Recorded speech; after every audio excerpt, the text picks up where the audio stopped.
할렐루야. 예, 날씨가 많이 덥죠? 안 더워요? 예. 몸은 비록 덥지만은 성령의 소낙비가 여러분들의 심령을 시원케 해주시리라 믿습니다.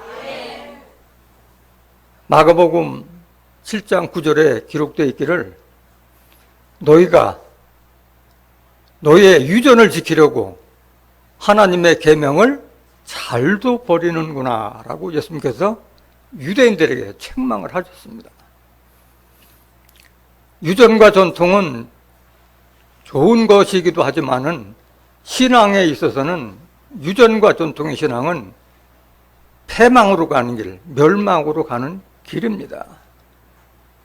오늘도 증거되는 말씀을 잘 듣고 깨달아서 유전과 전통을 버리고 하나님의 계명대로 신앙을 함으로써 약속된 축복을 받는 복된 시간이 되시길 원합니다.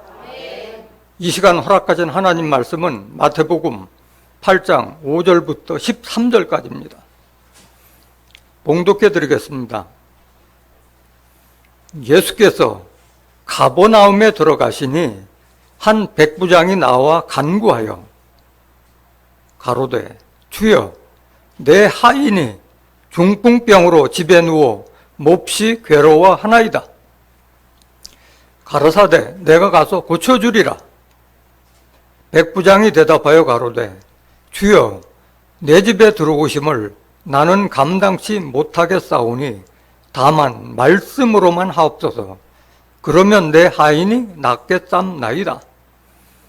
나도 남의 수하에 있는 사람이요 내 아래도 군사가 있으니 이더러 가라 하면 가고 저더러 오라 하면 오고 내 종더러 이것을 하라 하면 하나이다. 예수께서 들으시고 기이 여겨 쫓는 자들에게 이르시되 내가 진실로 너에게 이르노니 이스라엘 중 아무에게서도 이만한 믿음을 만나보지 못하였노라. 또 너에게 이르노니 동서로부터 많은 사람이 이르러 아브라함과 이삭과 야곱과 함께 천국에 앉으려니와 나라의 본자손들은 바깥 어두운 데 쫓겨나 거기서 울며 이를 갈미 있으리라. 예수께서 백부장에게 이르시되 가라 내 믿은 대로 될지어다 하시니 그 시로 하인이 나으니라. 마태복음 8장 5절부터 13절까지 봉독해 드렸습니다. 봉독해 드린 말씀을 통해서 본자손의 저주라는 제목으로 말씀을 증거하도록 하겠습니다. 본자손의 저주. 착각은 커트라인이 없다고 합니다. 마태복음 22장 29절에도 너희가 성경도 하나님의 능력도 알지 못하는 거로 오해하였다 기록되어 있어요. 성경을 알지 못하면 오해와 착각 속에 살아가고 있습니다. 오늘날 천주교를 비롯해서 기독교의 대표적인 교단이라고 할 수 있는 장로교, 감리교, 성결교, 침례교 교단마다 다 자기가 본자손이요 자기가 정통이라고 주장을 하고 있지만은 아무리 자기가 본자손이고 정통이라고 주장해도 성경과 다른 복음을 전하고 그것을 믿는 자들은 저주를 받을 수밖에 없는 줄 믿습니다. 성경은 성경에 기록된 말씀대로 신앙을 해야지 뭐 교단에서 우리 교회가 우리 교단이 정통이다 그런 것이 중요하지 않다는 거예요. 디모데후서 2장 5절에도 법 경계하는 자가 법대로 경계하지 않으면 멸류관을 얻지 못하리라. 우리 믿는 자가 성경대로 신앙하지 않으면 멸류관을 얻을 수 없다는 거예요. 구원을 받을 수 없다는 말씀이에요. 하늘에서 내려온 천사라도 우리가 너에게 전한 이 복음, 성경과 다른 복음을 전하면 뭘 받을지어다? 저주를 받을 것이라고 기록되어 있습니다. 오늘 증거되는 말씀을 통해서 왜 저주를 받게 되는지 오늘 본문 말씀을 보면은 가장 핵심적인 말씀이 동서로부터 많은 사람들이 아브라함과 이삭과 야곱과 함께 천국에 앉으려니와 나라의 본자손들은 바깥 어두운 데 쫓겨나 슬플며 이를 갈미 있으리라. 이 말씀이 핵심인 거예요. 이걸 깨닫지 못하면은 안고 없는 찐빵을 먹는 거나 똑같아요. 교회 다니는 사람 치고 백부장의 그 믿음에 대해서 설교를 한 번도 안 들어본 사람이 어디 있겠어요. 그 설교를 하기 위해서 이 자리에 쓴 것이 아닌 거예요. 오늘의 본문 말씀은 마태복음 8장 11절에서 12절에 있는 거예요. 그 말씀을 깨닫지 못하면은 백부장의 믿음을 아무리 본받는다 하더라도 그건 없는 거예요. 정확하게 이걸 깨달아야 돼요. 오늘 본문 말씀 보시겠습니다. 마태복음 8장 5절. 예수께서 가버나움에 들어가시니 한 백부장이 나와 간구하여 가로되 주여 내 하인이 중풍병으로 집에 누워 몹시 괴로워하나이다. 가라사대 내가 가서 고쳐 주리라. 예수께서 가버나움에 갔을 때 한 백부장이 나와서 자기 하인이 중풍병으로 괴로워하기 때문에 예수님께 병구안을 위해서 간구하는 그 내용인 거예요. 여기서 보면은 그 백부장이라고 하면은 그 유대 백부장이 아니라 그 당시에는 이스라엘이 누구의 지배를 받고 있었어요?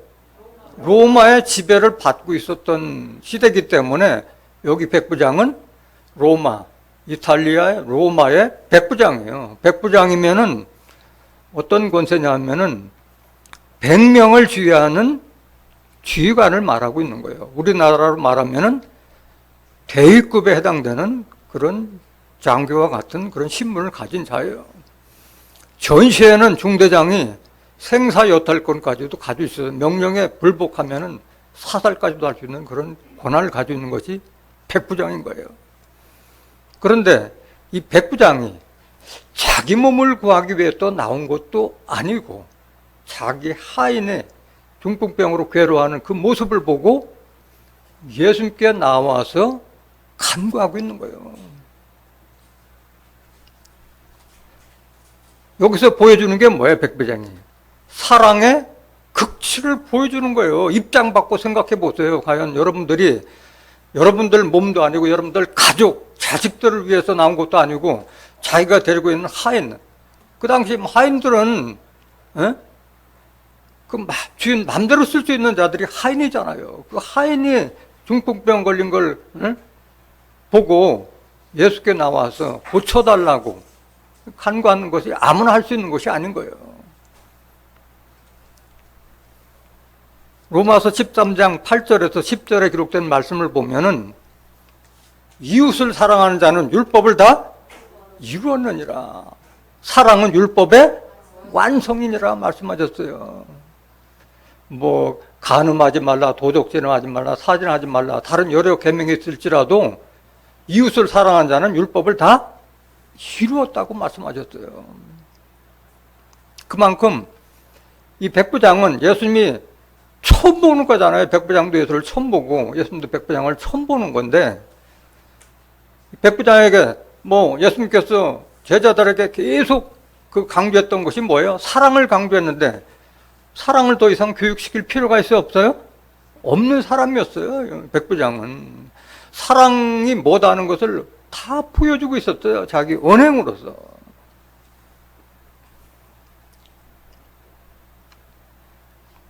팔절 보실까요? 마태복음 8장 8절.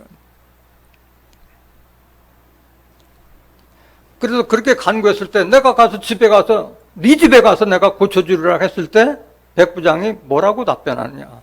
백부장이 대답하여 가로되 주여 내 집에 들어오심을 나는 감당치 못하겠사오니 다만 말씀으로만 하옵소서. 그러면 내 하인이 낫겠삼나이다. 여기서 볼 수 있는 게 백부장의 뭘 볼 수 있어요? 백부장의 믿음과 백부장의 겸손함을 볼 수 있는 거예요. 예수님, 당신 같은 분을 내 집에 모시기에는 내가 감당치 못할 정도로 당신은 함부로 움직일 분이 아니다 하는 것을 인정해주고 있는 거예요, 예수님에 대해서. 더군다나 한술 더 나간 것은 뭐 와가지고 만져주기를 원하고 안수하기를 원하고 이럴 판인데, 그것도 아니다. 그것도 감당 못하고 다만 말씀으로만 해도 내 하인이 낫겠다는 그 믿음을 보여주고 있는 거예요, 백부장은. 이 얼마나 대단한 믿음이에요. 예수님을 3년간 따라다녔던 도마가 예수님 부활해서 나타났을 때 자리에 없었어요. 제자들이 다 봤다고 해도 나는 예수님의 손에 있는 못자국과 옆구리에 있는 창자국을 만져보지 않고는 예수 부활 예수를 인정할 수 없다, 믿을 수 없다 했을 때 8일 후에 예수님께서 다시 나타나서 도마 보고 내 손을 만져보고 내 옆구리를 만져보라 말씀하셨어요. 너는 나를 보고 본고로 믿느냐? 보지 아니하고 믿는 자는 복되도다, 이렇게 말씀하셨어요. 3년간 따라다녔던 그 제자들보다도 백부장의 그 말 한마디에 그 믿음과 겸손함이 다 묻어나는 거예요. 마태복음 11장 29절에 나는 온유하고 겸손하니 너희는 내게 와서 배우라 했는데, 겸손을 가르칠 게 없어요, 백부장에게는. 이렇게 겸손하고 이렇게 믿음 있는 자를 예수님은 본 적이 없었거든.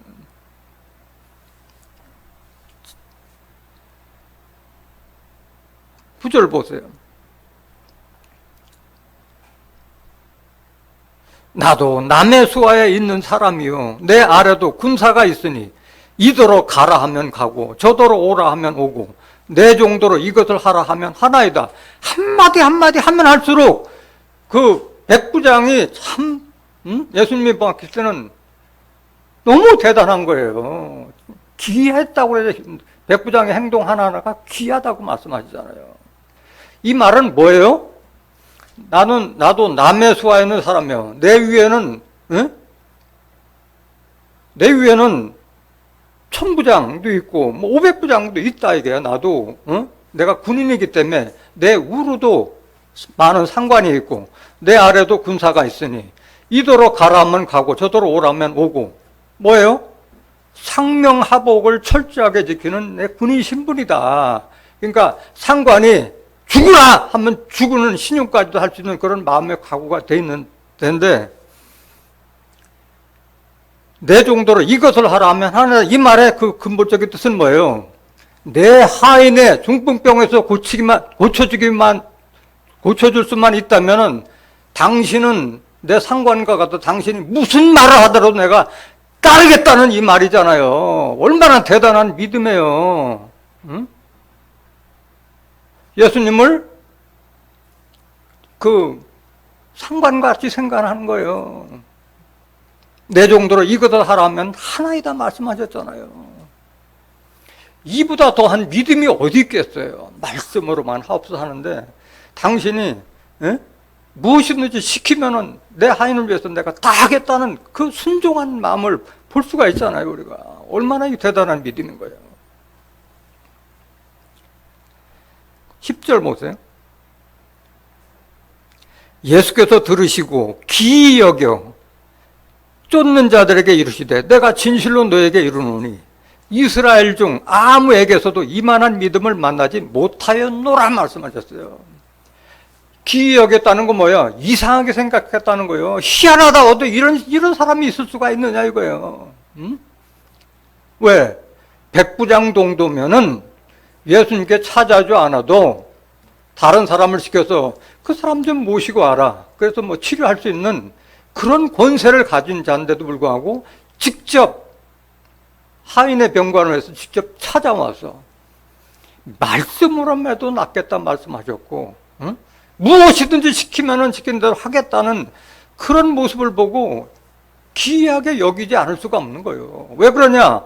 예수님은 유대에 있는 관원들, 니고데모나 이런 사람들을 다 만나봤어도 그 사람들 믿음을 다 받고, 그 다음에 정통이라고 자부하는 사두개파, 바리새파, 또 율법사, 서기관, 장로, 제사장, 대제사장들 다 만나봤어도 그런 믿음을 가지 못했던 거예요. 그런 걸 보지 못했는데 이방인 사람들이 자기 말을 한 번도 듣지 못했던 사람인데 풍문만 듣고 했던 사람이 어떻게 이런 믿음을 가질 수가 있느냐, 놀라지 않을 수가 없었던 거예요. 비교가 되잖아요. 너무 비교가 되잖아요. 왜 기이 여겼느냐? 유대인들은 어떤 자들이었어요? 38년 된 병자를 예수님께서 고쳐줬는데도 그것을 안식일날 고쳐줬다고 그래가지고 예수님을 핍박하고 하나님을 아버지라고 불렀다 해가지고 죽이려고 했던 자들이 유대인이었잖아요. 정통이라고 잡아했던 그들이었잖아요. 율법사 바리새인들이. 또 그걸 고쳐주는 것도 하나님의 능력을 봐서 그렇게 하는 것 생각하지 않고 뭐예요? 바알세발 귀신의 능력을 받아서 병을 고친다 그렇게 오욕하고 핍박했는 거하고 비교했을 때는 정말 대단한 그 믿음과 그런 겸손을 백부장한테 본 거예요. 예수님께서는. 요한복음 5장 16절 한번 보세요. 유대인들하고 비교가 되는 거예요. 그러므로 안식일에 이러한 일을 행하신다 하여 38년 된 병자 고쳐주고 난 이후의 말씀이에요. 유대인들이 예수를 핍박하게 된지라 안식일날 병 고쳐줬다고 얘기하죠. 핍박한 거예요.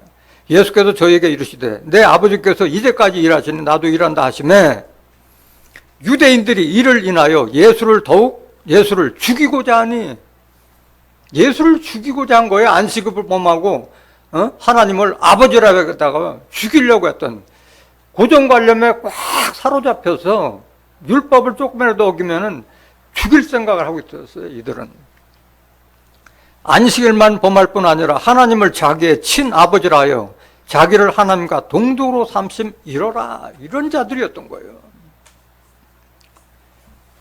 누가복음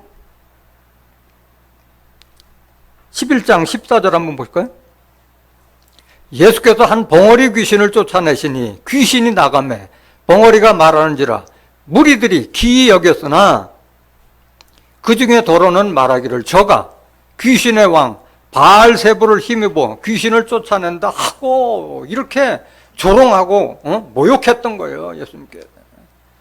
그런 거에 비했을 때는 백부장의 믿음은 너무 정말 귀하게 여길 정도로 대단했던 것을 예수님께서 보신 거예요. 그 다음 마태복음 8장 11절 또 너에게 이르노니 동서로부터 많은 사람이 이르러 아브라함과 이삭과 야곱과 함께 천국에 앉으려니와 나라의 본자손들은 바깥 어두운 데 쫓겨나 거기서 울며 이를 갈미 있으리라.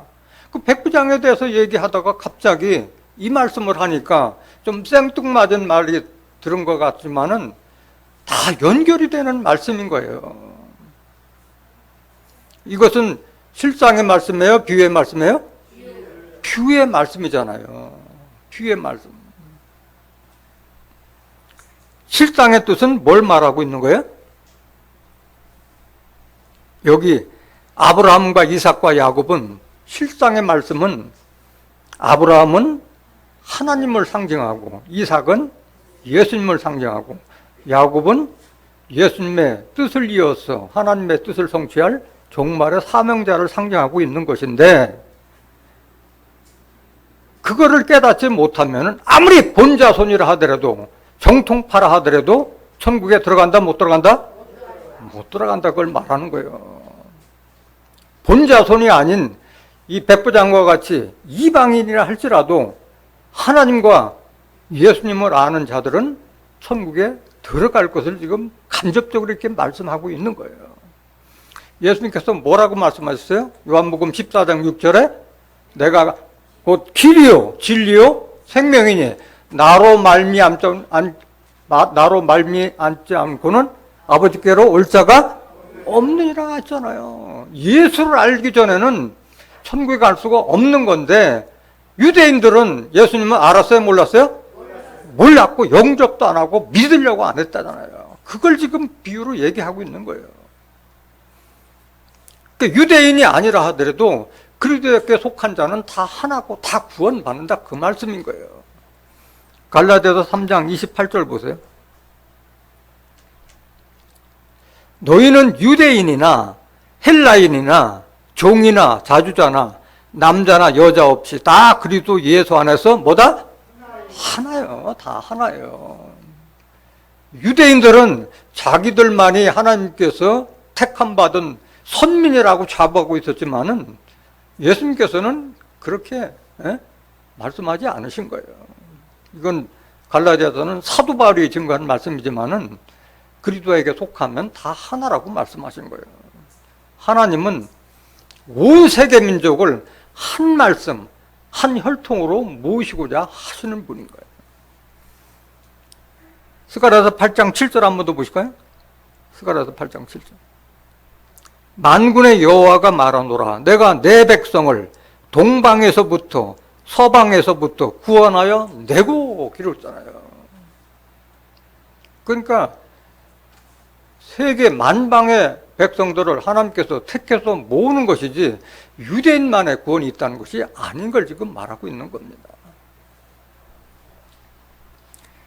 자, 여기서 아브라함과 이삭과 야곱과 함께 천국에 앉으려고 하는데 과연 아브라함과 이삭과 야곱은 누구를 상징하는 것을 성경적으로 증거하도록 하겠습니다. 아브라함과 이삭과 야곱은 다 살아있는 분이에요? 죽은 사람들이요? 다 죽은 사람들이잖아요. 조상의 하나님이라고 했잖아요. 출애굽기 3장 15절 한번 보실까요?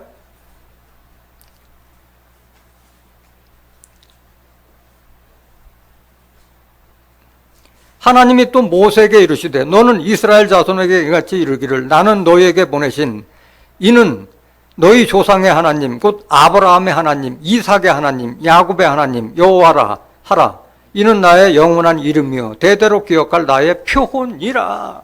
하나님의 본 이름은 아브라함 하나님 이삭의 하나님 야곱의 하나님이요 조상의 하나님이요. 이 죽은 자의 하나님과 함께 천국에 간다는 말이 아니에요. 하나님은 죽은 자의 하나님이 아니요 무슨 자의 하나님? 산 자의 하나님이라 했잖아요. 마태복음 22장 31절 보실까요?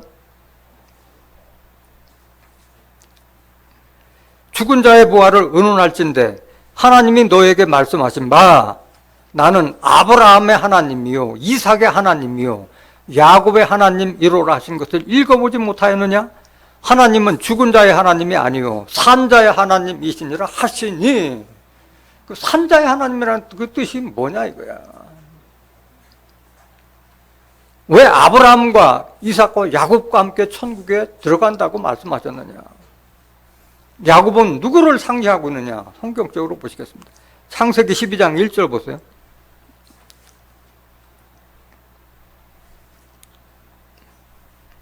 여호와께서 아브라함에게 이르시되 너는 너의 본토 친척 아비집을 떠나 내가 내게 지시할 땅으로 가라. 내가 너로 큰 민족을 이루고 내게 복을 주어 내 이름을 창대케 하리니 너는 복의 근원이 될지라. 아니 사람들에게 복을 주고 또 축복을 주고 뭐 심판을 베푸는 사람들은 하나님이지 죽은 아브라함이 하는 것이 아니잖아요. 그러니까 아브라함은 지금 뭘 상징하고 있는 거예요? 하나님을 상징하고 있는 거예요. 아브라함은 하나님을 상징하고 있는 거예요. 마태복음 1장 1절 보세요. 복의 근원은 하나님이지 아브라함이 될 수 없잖아요. 아브라함과 다윗의 자손 예수 그리스도의 세계라. 물론 예수님은 그 혈통적으로도 아브라함과 다윗의 자손이었지만 영적으로도 예수님은 누구의 아들이요? 하나님의 아들이잖아요. 그래서 여기 보면 아브라함과 다윗의 자손이라고 말씀하신 거잖아요.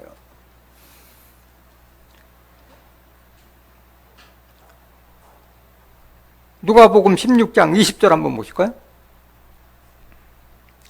나사로라 이름한 한 거지가 헌데를 앓으며 그 부자의 대문에 누워 부자의 상에서 떨어지는 곳으로 배불리려 하며 심지어 개들이 와서 그 헌대를 하더라.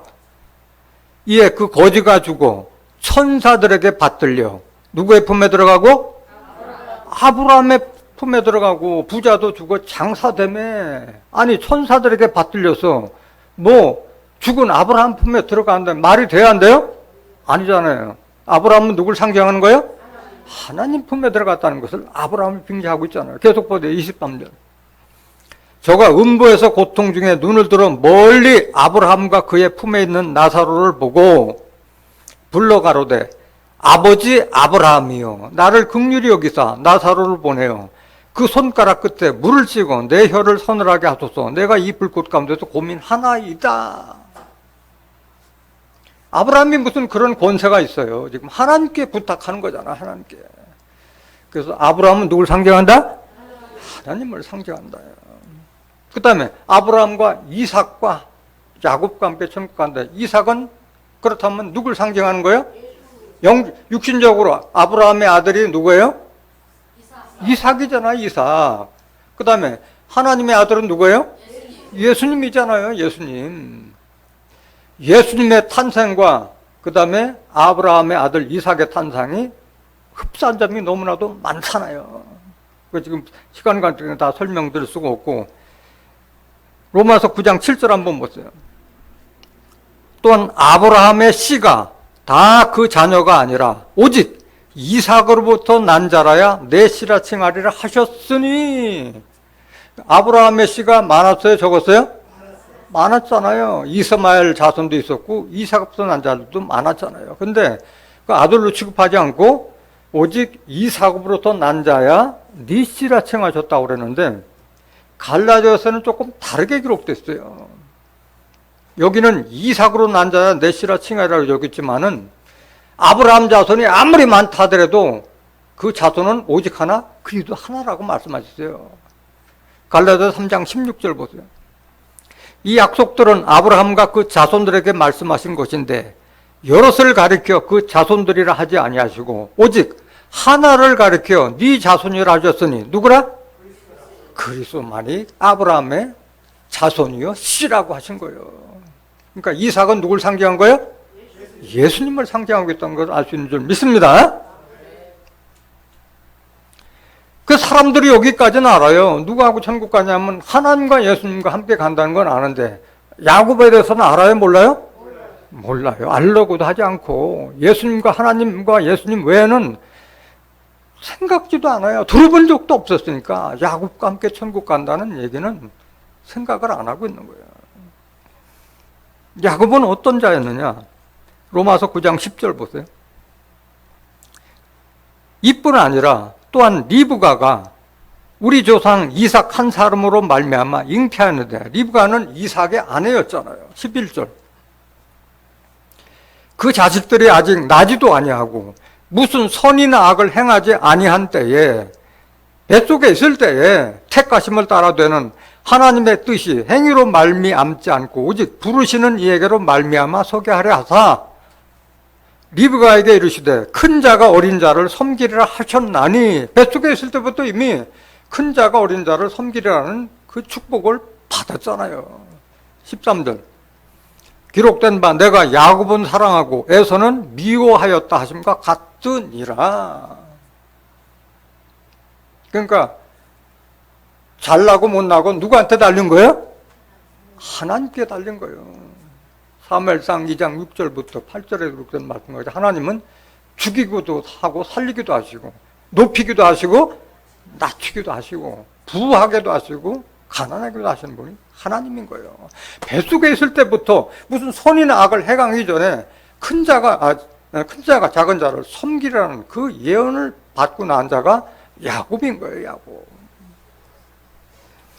그러니까 이렇게 태어난 자를 거스를 수가 있어요? 없어요? 없는 거예요. 창세기 28장 10절 한번 보세요. 또 하나님께서 야곱에게 어떤 그런 축복과 약속을 하셨는지. 야곱이 부엘세바에서 떠나 하란으로 향하여 가더니 한 곳에 이르러는 해가 진지라 거기서 유숙하려고 그곳에 한 돌을 취하여 베개하고 거기 누워 자더니 꿈에 본즉 사닥다리가 땅 위에 섰는데 그 꼭대기가 하늘에 닿았고, 또 본즉 하나님의 사자가 그 위에서 오르락내리락하고, 또 본즉 여호와께서 그 위에 서서 가라사대 나는 여호와니 너의 조부 아브라함의 하나님이요 이삭의 하나님이라. 너 누운 땅을 내가 너와 내 자손에게 주리니. 이런 축복을 받았어요. 계속 보세요. 14절. 네 자손이 땅에 티끌같이 되어서 동서남북에 편만할지며 땅의 모든 족속이 너와 네 자손을 인하여 복을 얻으리라. 그러니까 야곱의 후손이 동서남북 다 사방으로 그렇게 많이 편만할 것을 지금 하나님이 약속하셨고, 모든 땅에 있는 모든 족속이 너와 내 자손을 인하여 복을 얻으리라는 이런 축복을 받은 자였어요. 15절. 내가 너와 함께 있어 네가 어디로 가든지 너를 지키며 너를 이끌어 이 땅으로 돌아오게 할지라. 내가 내게 허락한 것을 다 이루기까지 너를 떠나지 아니하리라 하신지라. 이런 축복이 어디 있어요?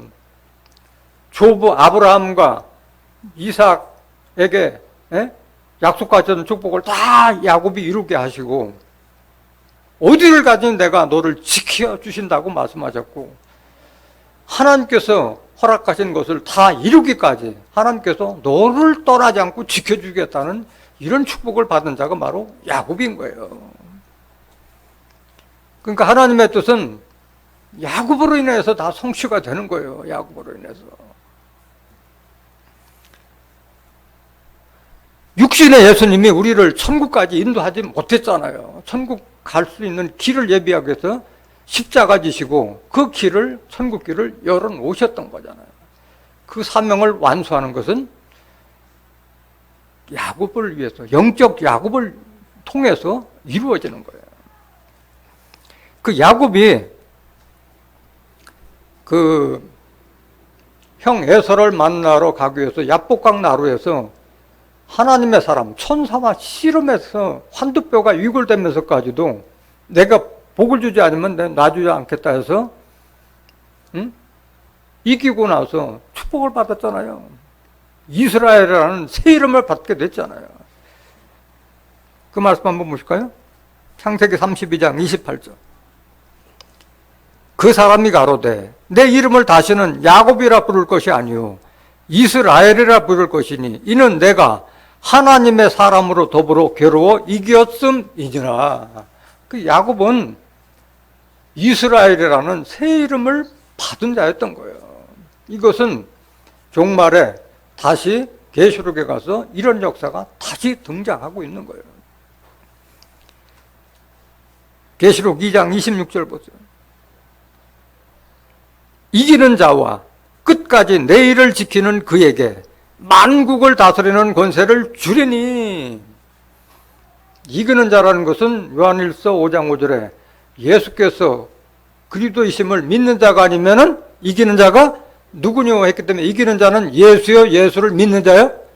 예수를 믿는 자 중에 한 사람을 상징하고 있는 거예요. 이기는 자와 끝까지 내 일을 지키는, 예수의 일을 지키는 그에게 만국을 다스리는 권세를 주리니. 27절. 그가 철장을 가지고 저희를 다스려 질그릇 깨뜨리는 것 같이 하리라. 나도 내 아버지께 받은 것이 그러하니라. 여기 나도, 예수님도 하나님께 받은 것이 그러하니라. 예수님이 받은 것을 이기는 자에게 다 주실 줄로 믿습니다. 그 이기는 자를 통해서 하나님의 뜻이 성취가 되는 거예요. 이사야서 53장 10절 보세요. 이미 이런 계시록에 가서 이런 일이 이루어질 것을 이사야 선지자는 오래전에 이미 예언했던 거예요. 여호와께서 그로 상함을 받게 하시기를 원하서. 여기에 그는 누구예요? 예수님을 상징하고 있잖아요. 예수님. 이사야서 53장은 1절부터 10절까지가 다 예수님에 대한 예언의 말씀이잖아요. 이사야 선지자가 하나님으로부터 이상을 통해서 본 그 말씀을 기록해 놓은 것이 이사야서잖아요. 여호와께서 그로 상함을 받게 하시기를 원하사 질고를 당케 하셨은즉. 십자가 질 것을 지금 이렇게 비유로 간접적으로 설명해 놓으신 거예요. 그 영혼을 속건제물로 드리기에 이르면 그가 그 씨를 보게 되며 그날은 길 것이요 또 그의 손으로 여호와의 뜻을 성취하리로다. 속건제물이라는 것은 우리의 허물, 율법 때문에 우리가 죄와 사망으로 갈 수밖에 없는 우리를 대신해서 예수님을 십자가에 못 박게 해서 그 영혼을 우리의 허물과 예수님의 제물과 맞바꿔서 우리를 속량했다는 그 뜻인 거예요. 속건제물이라는 것은. 그러니까 대가를 지불하고 예수님의 영혼을 대가를 지불하고 우리가 받아야 될 그 허물에서 우리를 빼내주셨다는 것을 속건제물을 드렸다고 하는 거예요. 그가 그 씨를 보게 되면 속건제물을 드리면은 그는 예수님의 씨를 보게 된다고 그러는데 십자가 지신 예수님이 무슨 육신적인 씨를 보겠어요? 여기서 말하는 씨는 뭐예요? 영적인 씨를 말하는 거잖아요. 예수님으로부터 나오는 그 말씀을 받을 사명자가 나오는 것을 씨를 보게 된다고 비유로 말씀하신 거예요. 그날은 길 것이면 그날은 누구예요? 예수님부터 나오는 그 씨의 날은 길 것이요. 또 그 씨의 손으로 여호와의 뜻, 하나님의 뜻을 성취하리로다 말씀하신 거예요. 왜 씨가 하나님의 뜻을 성취하느냐? 하나님이 지금 뭘로 계세요? 영으로 계시고 말씀으로 계시잖아요. 예수님은 영으로 계시잖아요. 고린도후서 3장 17절에. 하나님도 영으로 계시고 예수님도 영으로 계시기 때문에 하나님의 뜻과 예수님의 뜻과 섭리를 알려주기 위해서는 영이 해야 돼? 사람이 해야 돼? 사람이 해야 되는 거예요. 하나님의 신을 받은 사람이 하나님의 뜻과 섭리를 알려줘서 깨닫게 해주는 거예요. 그 사명자가 누구라고요? 이기는 자라고 말씀하셨잖아요. 이기는 자라고. 그래서 종말에 역사하는 하나님은 야곱의 하나님이에요. 성경에는 하나님 하면 하나님의 본 이름은 아브라함의 하나님, 이삭의 하나님, 야곱의 하나님이라고 하는데 종말에 역사하실 하나님은 야곱의 하나님으로 나오는 거예요. 보실까요? 시편 24장 3절 보세요. 여호와의 산에 오를 자 누구며 그 거룩한 곳에 설 자가 누군고? 곧 손이 깨끗하며 마음이 청결하며 뜻을 허탄한 데 두지 아니하며 거짓 맹세치 아니하는 자로다. 저는 여호와께 복을 받고 구원의 하나님께 의를 얻으리니 이는 여호와를 찾는 족속이요 누구의 얼굴 구하는 자로다? 야곱의 하나님의 얼굴을 구하는 자로다 기록되어 있어요. 시편 146장 5절 한 번 더 보실까요? 시편 146장 5절. 야곱의 하나님으로 자기 도움을 삼으며 여호와 자기 하나님에게 그 소망을 두는 자는 복이 있도다 말씀하셨어요. 말일에 하나님의 전에서 가르칠 자는 야곱의 하나님이라고 말씀했어요. 미가서 4장 1절 보세요. 미가서 4장 1절. 말일에 이르러는 세상 끝에 이르러는 여호와의 전의 산이 산들의 꼭대기에 굳게 서며 작은 산들 위에 뛰어나고 민족들이 그리로 몰려갈 것이라. 곧 많은 이방이 가며 이르기를 오라 우리가 여호와의 산에 올라가서 누가 어디에 이르자? 야곱의 하나님의 전에 이르자. 하나님은 정말에 야곱을 위해서 성취하는 거예요. 야곱을 통해서 하나님의 뜻이 성취되는 거예요.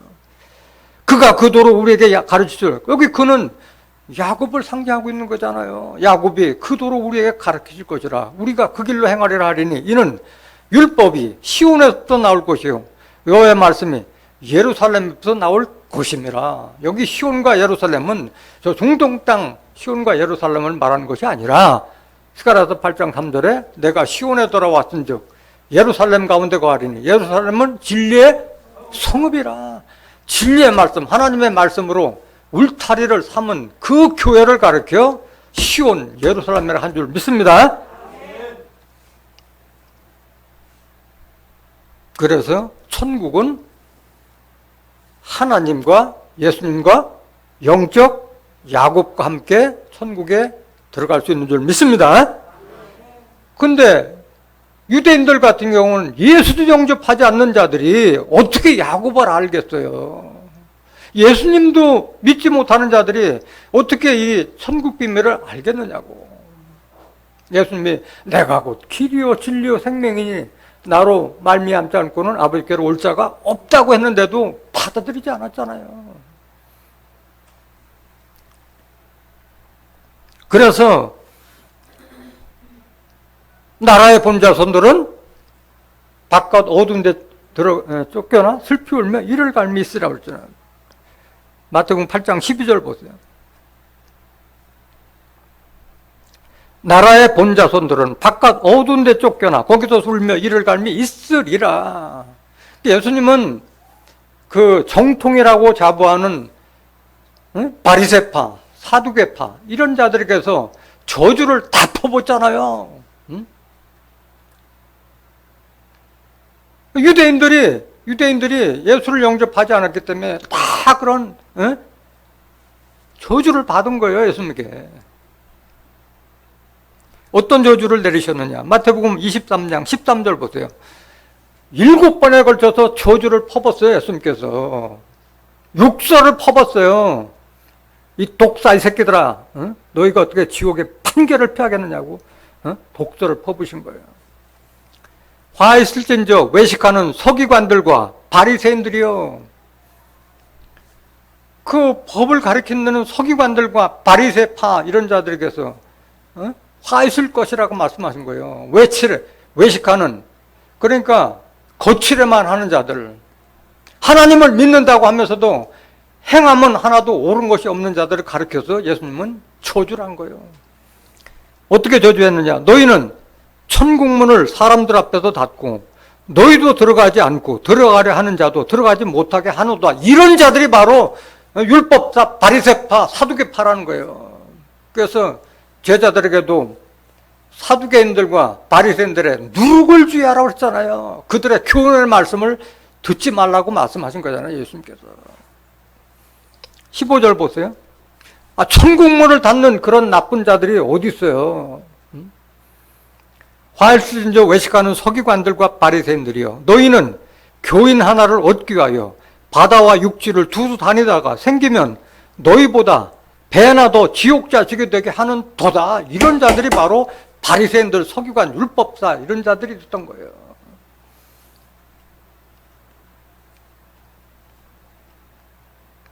그뿐만이 아니에요. 33절. 그래서 7번 저자고 마지막에 뭐라고 그러냐. 33절. 뱀들아, 독사의 새끼들아, 너희가 어떻게 지옥의 판결을 피하겠느냐. 그러니까 율법사, 바리새인들, 서기관들을 가르쳐 뱀으로 비한 거예요. 뱀으로. 마귀 사단을 저주한 거예요. 마귀 사단을 저주한 거예요. 예수님의 말씀을 믿지 않는, 진리의 말씀을 믿지 않는 자들에 대해서 너희들은 마귀 새끼라고 예수님께서 저주하셨던 거예요. 요한복음 8장 44절 보세요. 요한복음 8장 44절. 너희는 너희 아비 마귀에게서 난, 여기에 너희는 유대인들에게 말하는 거예요. 유대인들에서. 너희는 너희 아비 마귀에게서 났으니, 마귀에서 났으면 뭐가 되는 거예요? 마귀 새끼가 되는 거 아니야? 마귀 새끼. 너희 아비의 욕심을 너희도 행하고자 하느니라. 저는 처음부터 살인한 자요, 진리가 구속이 없으므로 진리에 서지 못하고 거짓을 말할 때마다 제 것으로 말하나니 이는 저가 거짓말장이요 거짓의 아비가 되었음이니라. 처음부터 살인한 자가 누구예요? 가인의 후예라는 거예요. 가인의 후예. 자기 동생을 돌로 쳐 죽이는 살인자의 후예가 바로 유대인이라고 말씀하신 거예요. 진리의 말씀, 예수님께서 말씀하신 그 진리를 받아들이지 않는 자들을 가르쳐서 마귀 새끼라고 저주하신 거예요.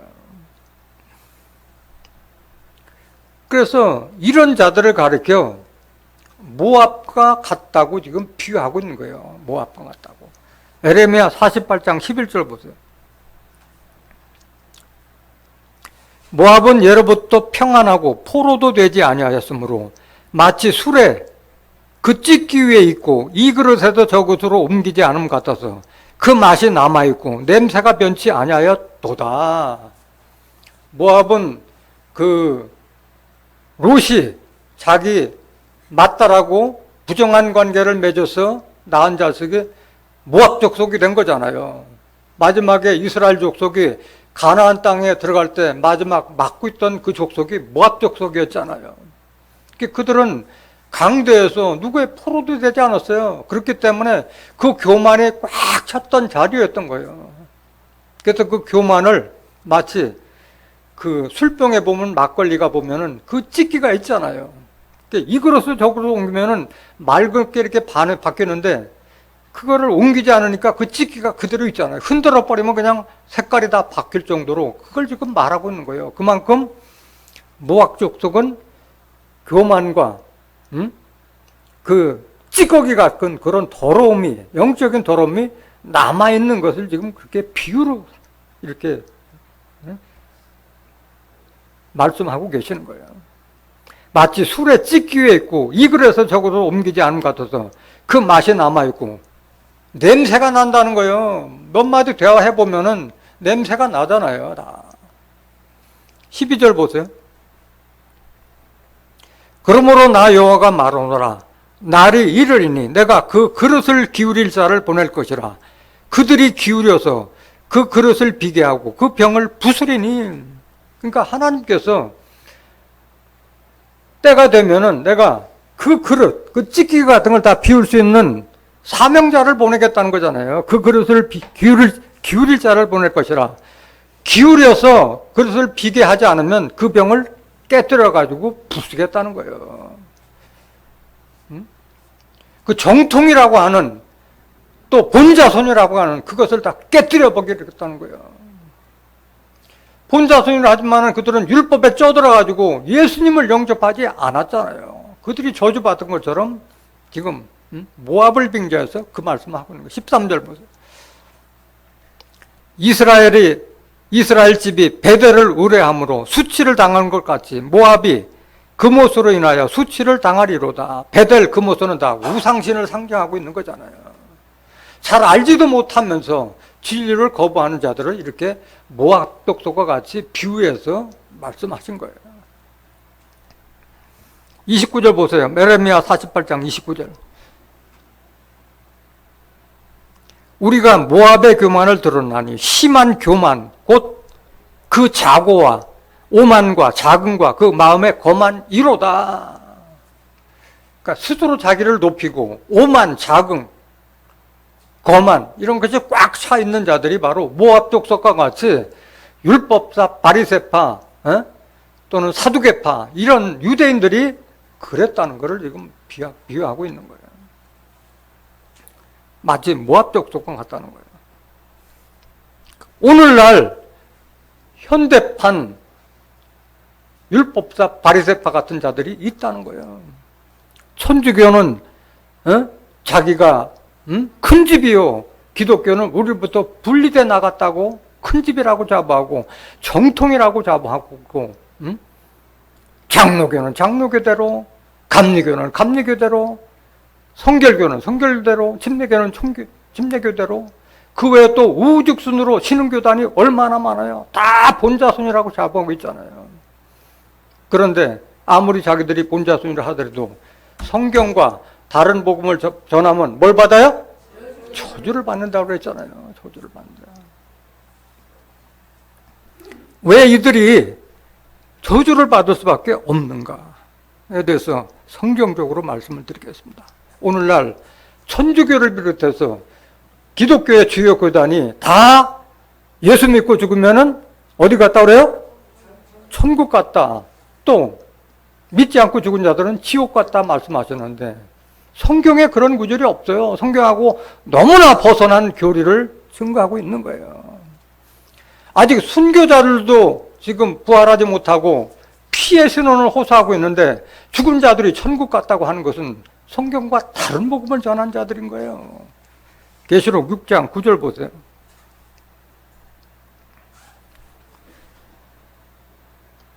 다섯째 인을 떼실 때에 내가 보니 하나님의 말씀과 저희의 가진 증거를 인하여 죽임을 당한 영혼들이 누굴 상징하는 거예요?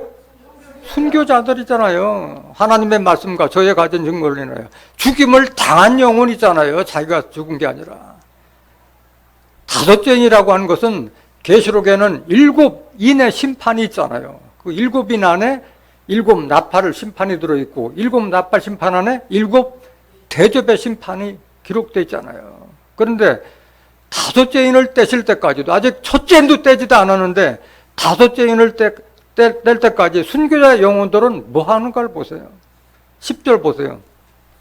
다섯째 인을 떼실 때 내가 보니 하나님의 말씀과 저의 가진 증거를 인하여 죽임을 당한 영혼들이 제단 아래에 있어 큰 소리로 불러 가로되 거룩하고 참되신 대주제여, 땅에 거하는 자들을 심판하여 우리 피를 신원하여 주지 아니하시기를 어느 때까지 하시려나이까 하고 호소하고 있는 건데, 다섯째 인을 뗄 때 이런 일이 있는다고 그랬는데, 우리의 피를 신원하여, 피를 신원한다는 건 뭐야? 원수 갚아달라는 거잖아요. 원수 갚아달라는 거야. 우리가 억울하게 죽었다, 이 피값을 좀 복수하게 해달라는 말씀이잖아요. 11절 각각 저희에게 흰 두루마기를 주시며 가라사대 아직 잠시 동안 쉬되 저희 동무 종들과 형제들도 자기처럼 죽임을 받아 그 수가 차기까지 하라 하시더라. 그때까지도 구원받지 못하고 더 기다리라고 하는 판국에, 순교자도 들어가지 못한 천국에 들어갔다 하는 것은 성경하고 다른 복음을 전하고 있는 거잖아요. 다른 말씀 한번 더 보시겠습니다. 요한복음 5장 25절 진실로 진실로 너에게 이르노니 죽은 자들이 하나님의 아들의 음성을 들을 때가 오나니 곧 이때라. 듣는 자는 살아나리라. 죽은 자들이 다 하나님의 아들의 음성을 들을 때가 온다고 그랬는데, 무덤 속에도 기다린다고 그랬는데 천국 가고 다 지옥에 갔다 하면 이 예수님이 하신 말씀은 거짓말로 말하는 것밖에 안 되잖아요. 이 성경 말씀 지워야 되잖아요. 이거 28절 이를 기이 여기지 말라. 무덤 속에 있는 자가 다 그의 음성을 들을 때가 오나니 선한 일을 행한 자는 생명의 부활로, 악한 일을 행한 자는 심판의 부활로 나오리라 기록되어 있는데, 말이 안 되잖아요. 죽은 자에게는 부활이 구원이지 않아요? 부활이 구원이지. 아직 부활도 못했는데 무슨 천국에 갔다고 그런 허황된 거짓말을 하느냐고. 말이 안 되잖아요. 그럼 순교자들은 언제 구원받느냐? 순교자들은 7인, 7 나팔, 7 대접의 심판을 다 끝내고 나서 하나님의 백성을 미혹하는 용, 뱀, 마귀 사단을 다 무적에게 다 가두어 버리고 난 이후에 부활하게 되는 거예요. 계시록 20장 4절 보세요. 또 내가 보자들을 보니 거기 앉은 자들이 있어 심판하는 권세를 받았더라. 또 내가 보니 예수의 증거와 하나님의 말씀을 인하여 목배임을 받은 자의 영혼들과, 이게 순교자의 영혼들 아니에요? 또 짐승과 그의 우상에게 경배하지도 아니하고 이마와 손에 그의 표를 받지도 아니한 자들이 살아서 그리스도로 더불어 1000년 동안 왕노릇하니, 그 나머지 죽은 자들은 그 1000년이 자기까지 살지 못하더라. 이는 첫째 부활이라. 그 나머지 죽은 자들은 뭐예요? 순교자의 영혼 말고 예수 믿고 죽은 자들과 불신자들의 영혼은 그 1000년이 자기까지 살지 못하더라고 기록되어 있는데, 무슨 구원을 받고 무슨 천국에 갔다고 증거하고 있느냐고. 성경하고 다른 복음을 전하고 있는 거잖아요.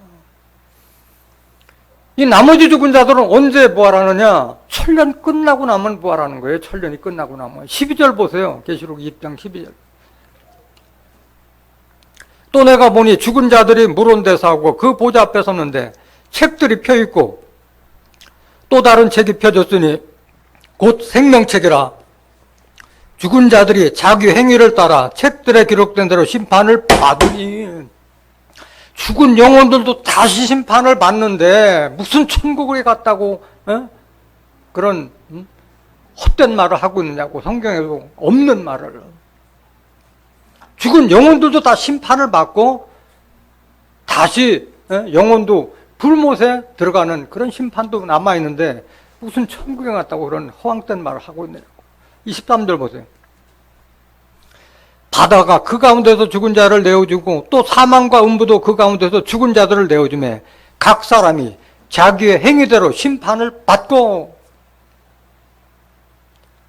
계속 보세요. 14절. 사망과 음부도 불못에 던지우니 이것은 둘째 사망 곧 불못이라. 누구든지 생명책에 기록되지 못한 자는 불못에 던지우더라.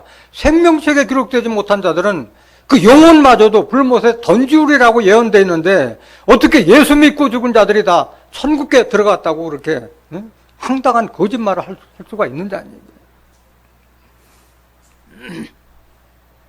또 천주교를 비롯해서 기독교의 대부분의 교단이 사도신경을 외지 않으면 다 이단으로 정죄하고 있는데 사도신경이 성경과 다르게 기록된 자 있다는 사실 자체도 지금 모르고 있잖아요. 그들은.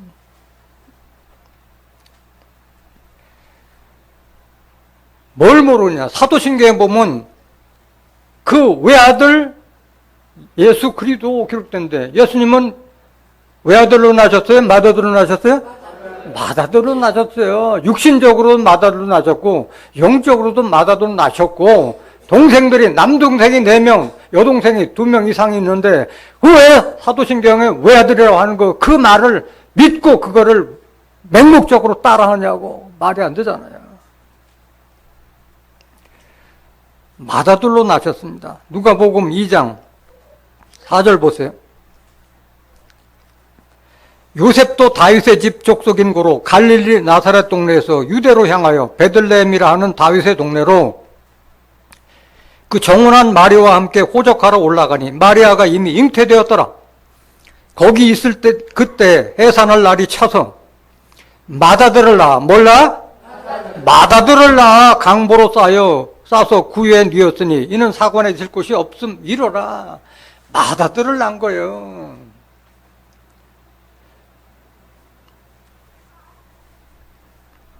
동생들이 4명이나 있었어요. 여동생이 2명 있었고. 마태복음 13장 55절 보세요. 이는 그 목수의 아들이 아니냐? 그 모친은 마리아, 그 형제들은 야고보, 요셉, 시몬, 유다라 하지 않느냐? 그 누이들은 다 우리와 함께 있지 아니하냐? 말씀하셨잖아요. 그런데 무슨 외아들이라는 그 말씀을 믿고 그거를 암송하고 그거를 외지 않는 자들을 이단으로 정죄하고. 말이 안 되잖아요. 다시 오실 때도 맏아들로 오세요. 히브리서 1장 6절 보세요. 또 맏아들을 이끌어 세상에 다시 들어오게 하실 때 재림 때에도 맏아들로 오시는 거예요. 하나님의 모든 천사가 저에게 경배할지어다 말씀하시며 말씀하셨잖아요.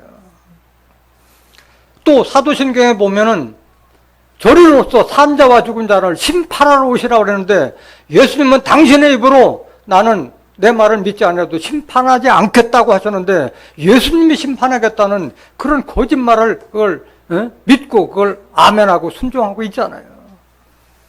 요한복음 12장 47절 보세요. 사람이 내 말을 듣고 지키지 아니할지라도 내가 저를 심판하지 아니하노라. 내가 온 것은 세상을 심판하려 함이 아니요 세상을 구원하려 함이로라. 나를 저버리고 내 말을 받지 아니하는 자를 심판할 누가 있으니? 심판할 이가 있으니. 심판은 다른 사람이 하는 거예요. 곧 나의 한 그 말이 마지막 날에 저를 심판하리라. 예수님께서 하신 그 말씀을 가진 자가 그 하나님의 말씀대로 심판하고 있다는 거예요. 심판하겠다는 거예요. 사도행전 17장 31절 보세요.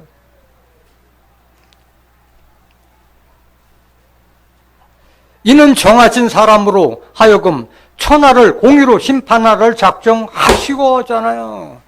정하신 사람이 따로 있잖아요. 그런데 무슨 예수님이 사번자와 죽은 자를 심판하러 오시라는 그 헛된 그 사도신경을 왜라고 하고 믿으라고 하고 있냐고. 그는 사도들이 신조로 만드는 것이 변경돼서 오늘날에 이른 것인데 그걸 그대로 답습하고 있잖아요. 또 마태복음 3장 11절에 세례요한이 나는 회개케 위하여 물로 세례를 주거니와 내 뒤에 오시는 분은 나보다 능력이 뛰어나서 나는 그의 신들매로 감당치 못하겠노라. 그는 불과 성령으로 세례를 준원히 했으면은, 예수님 오셨으면은 물세례는 없어져야 되잖아요. 근데 아직까지도 2000년이 지난 오늘까지도 어르신 물 찍어 바르고 침례 같은 거 물속에 담그고 해서 그거를 세례라고 하고 그거를 지키라고 하고 있잖아요. 그거는 도의 초보에 해당한 거니까 다 버리라고 히브리서 6장 2절에 1절과 2절에 기록되는데 그걸 아직도 버리지 못하고 있잖아요. 우리는 예수님과 함께 예수님 십자가 질 때 그 십자가 세례를 같이 받았기 때문에 죄에서 다 벗어나서 의인이 다 된다고 했는데 왜 오늘날까지도 아직도 그 세례를 붙들고 있고 죄인이라 하고 있느냐는 말이는 거예요. 로마서 6장 3절 보세요.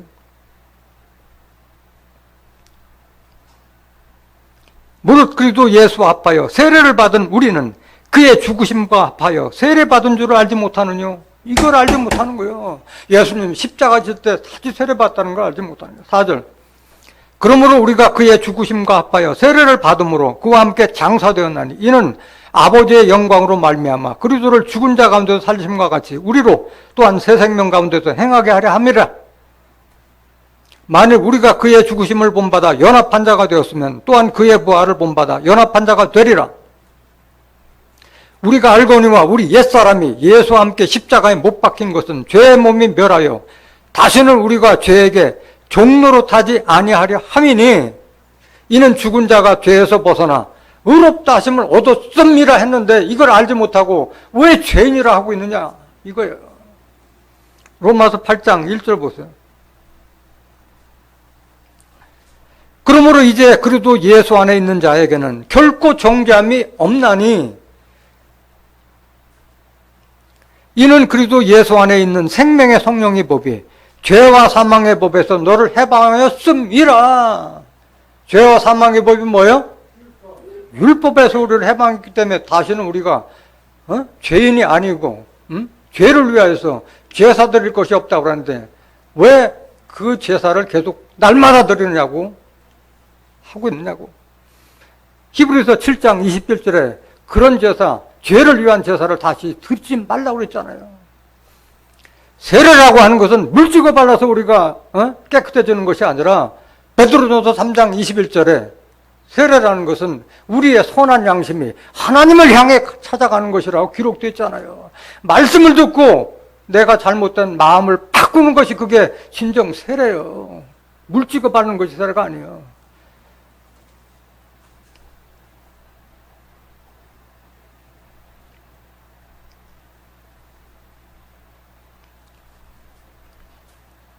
그 나라의 본자들은 바깥 어두운 데 쫓겨나서 슬피 울며 이를 갈미 있다는데 어떤 자들이 이렇게 쫓겨나느냐?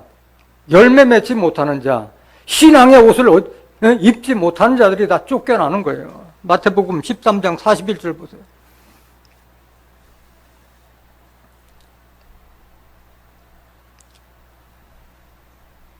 마태복음 13장 인자가 그 천사들을 보내리니 저희가 그 나라에서 모든 넘어지게 하는 것과 또 불법을 행하는 자들을 거두어내어 풀무불에 던져 넣으리니 거기서 울며 이를 갈미 있으리라 말씀하셨어요.